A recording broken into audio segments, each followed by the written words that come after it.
جب آپ کے اندر جو اصل میں آپ کا جو ضمیر ہے جسے ہم کہتے ہیں یا جو ماسٹر مائنڈ ہے، تو ماسٹر مائنڈ کی جب مانی جانے لگتی ہے، جب ماسٹر مائنڈ کا حکم چلنے لگتا ہے، جب ماسٹر مائنڈ کوئی بات کرتا ہے تو وہی بات پھر کرتے ہیں آپ، تو اس کو ہم پھر کہتے ہیں کہ نفس مطمئن ہو گیا ہے، نفس مطمئن۔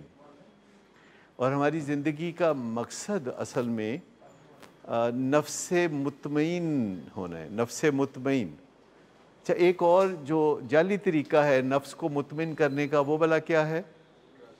ڈرگس، ایسے بس نفس مطمئن۔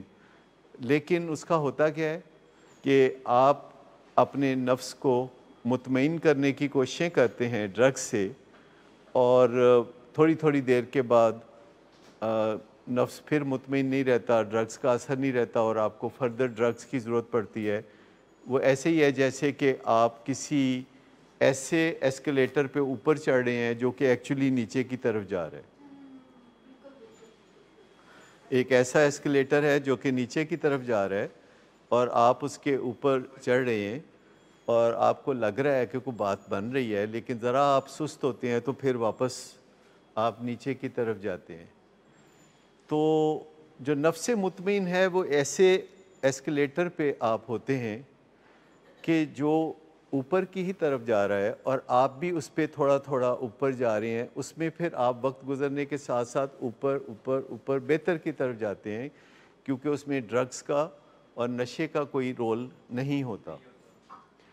تو جو نفس مطمئن ہے یہ انسان کی منزل ہے،